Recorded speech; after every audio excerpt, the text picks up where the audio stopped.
আলহামদুলিল্লাহ। ভাইয়েরা, বন্ধুরা, ভিডিওটা ধাক্কা দেবেন না। আমি একটু গল্প বলতেছি এবং বাস্তব জীবনের গল্প শুনবেন, ভালো লাগবে। এক দেশে দুই বন্ধু ছিলেন, ল্যাংটাকালের বন্ধু। তারা বন্ধুত্ব রক্ষা করার জন্য তারা শপথ কাটছিল যে, হে বন্ধু, আমাদের দুজনের বন্ধুত্ব চিরদিন যেন থাকে। তখন ওই বন্ধু বলল যে, কিভাবে থাকবে রে বন্ধু, আমরা তো বিয়ে শাদী করার পরে একদিন একজন এক দিকে চলে যাব। কয় না, সেজন্য তো বন্ধুত্ব আমাদের রাখতে হবে। তখন কিভাবে রাখবো? কয়, যদি তোর ছেলে হয়, আমার যদি মেয়ে হয়, তাহলে দুজনকে বিবাহ দেব, দিয়া আমাদের বন্ধুত্ব ঠিক রাখবো। তখন ওই বন্ধু বলল যে, গুড আইডিয়া। এই কথাটা শুনে ওই বন্ধু খুশি হওয়ার পরে আল্লাহর হুকুম, তাদের ঘরে একজনের ঘরে মেয়ে হলো, আরেকজনের ঘরে ছেলে হলো। তা যেই বন্ধুর ঘরে মেয়ে হয়েছে ওই বন্ধু একটু দরিদ্র ছিলেন, মানে গরিব ছিলেন। আর যেই বন্ধুর ছেলে হয়েছেন ওই বন্ধু একটু ধনিত্ব ব্যক্তি ছিলেন। তারপরে এই যেই বন্ধু গরিব, ওই বন্ধুর মেয়েটাকে কোরআন শিক্ষা দিছিলেন, আরবি লাইনে সে লেখাপড়া করাইছিলেন। আর যেই বন্ধু ধনিত্ব ব্যক্তি, সেই বন্ধুর ছেলেকে সে বাংলা লাইনে লেখাপড়া করাইছিলেন। লেখাপড়া করায়া তখন বিয়ে শাদী দিলেন। বিয়ে শাদী দেওয়ার পরে দুই বন্ধুয়ে মারা যায়। আর ওই ছেলেটা একটু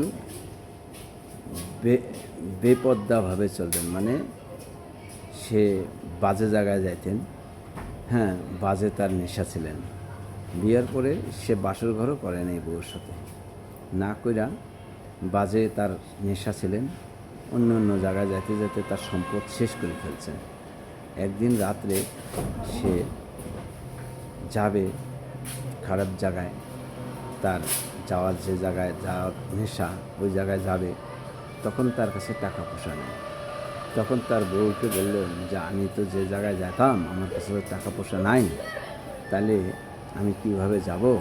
তোমার গলার চেনটা দাও, আমি বিক্রি করে ওই জায়গায় যাব। তখন ওই বউটা দিয়ে দেওয়ার পরে সে বিক্রি করে খাওয়া দাওয়া করে রাত্রে যাবে। তো অন্ধকার রাত নেমে এসেছে, একটু অন্ধকার, ম্যাগ আকাশ। তখন বউকে বলল যে, আমার তো ভয় করতেছে যাইতে, তুমি আমাকে একটু এগিয়ে দেবে? তখন ওই বউটা বলল যে, হ্যাঁ, আমি এগিয়ে দেব, তবে একটু শর্ত আছে। যে কি শর্ত? যে তুমি যে জায়গায় যাবা সেখান থেকে আমি 150 গজ মিনিমাম দূরে থাকব। তখন বলল যে, ঠিক আছে, এটা কোনো সমস্যা না, 150 গজ দূরে হলেও আমি যেতে পারবো। তখন হ্যারিকেনের আলো দিয়ে এগিয়ে দিয়ে আসতেছে। তখন হ্যারিকেনটা এরকম হাতে আঙ্গায়া ধরা, কয়, যেতে পারবা? হ্যাঁ, যেতে পারবো। তখন যে জায়গায় যাইতো ওই জায়গায় ওই মেয়েটা এই ছেলেটার অপেক্ষায় ছিলেন। তা ওই দরজার থেকে দাঁড়ায় দেখে যে অন্ধকারে, হ্যাঁ, এই মেয়েটা হারিকেনের আলো যখন আঙ্গায়া ধরছে, তখন তো তার চেহারাটা দূর থেকে দেখা যায়। ওই মেয়েটা দেখলো, ওরে বাবা, এত সুন্দর, এত রূপসী একটা মেয়ে, হ্যাঁ, এত রাত্রে এই পুরুষটা কেটে আসতেছে। তখন যাওয়ার পরে দেখে যে ওই সুপুরুষটাই আসলো। তখন বলল যে, এই, ওই নারী কেডা? তখন বলল, বাদ দাও তো, ওই নারী কেডা হয় হোক, তুমি চলো ঘরে। কয়, না, আগে বলো।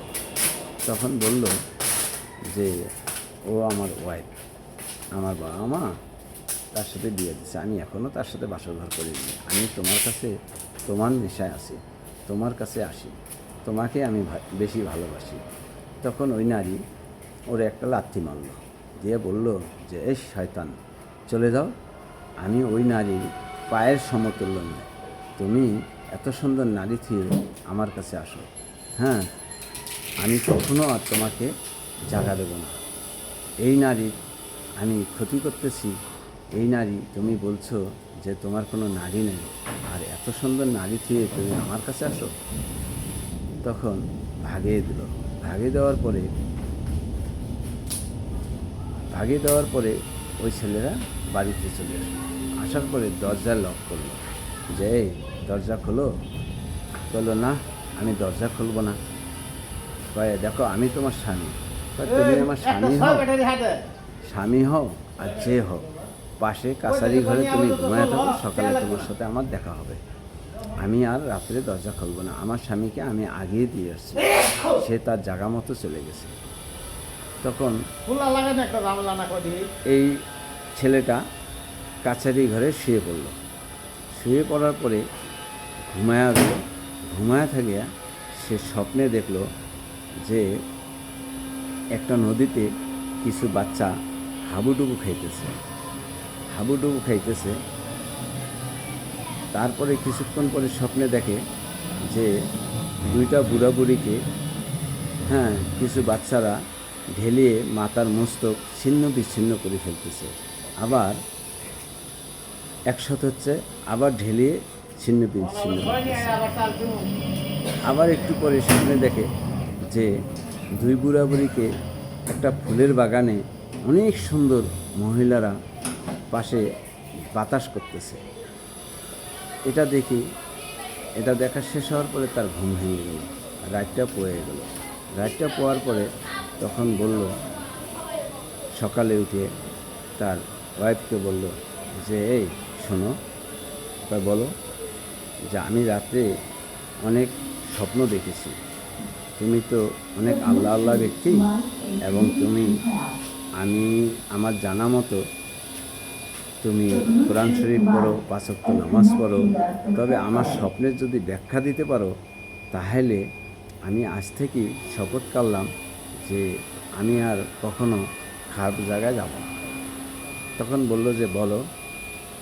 তখন সে খোয়াবের কথাটি বলার পরে তখন ওই মেয়েটা খোয়াবের যথাযথভাবে উত্তর দিল যে দেখো, হাবুডুবু খাচ্ছে বাচ্চাগুলা, সেই বাচ্চাগুলা তোমারই সন্তান। তুমি জায়গায় গেছো, সন্তানরা দুনিয়াতে আসতে পারে নাই, তারা এখন হাবুডুবু খাচ্ছে। আর সে মাথার মস্তক ছিন্ন বিচ্ছিন্ন করতে ফেলতেছে যে দুইজনকে, ওই দুইজন নারী এবং পুরুষ তোমার বাবা মা। আর যে দুইজন নারী পুরুষকে দেখছো বাতাস করতেছে, তারা হলো আমার বাবা মা। তখন তার স্বপ্নের সাথে তার জবাব মিলে যাওয়ার পরে ওই পুরুষটা সেদিন থেকে তোবা করে সে ভালো হয়ে গেল। বন্ধুরা বলো কেমন লাগলো আমার গল্পটি? যদি ভালো লেগে থাকে তাহলে অবশ্যই লাইক কমেন্ট করবে, শেয়ার করে পাশে থাকবে। আসসালামু আলাইকুম ওয়া রাহমাতুল্লাহ।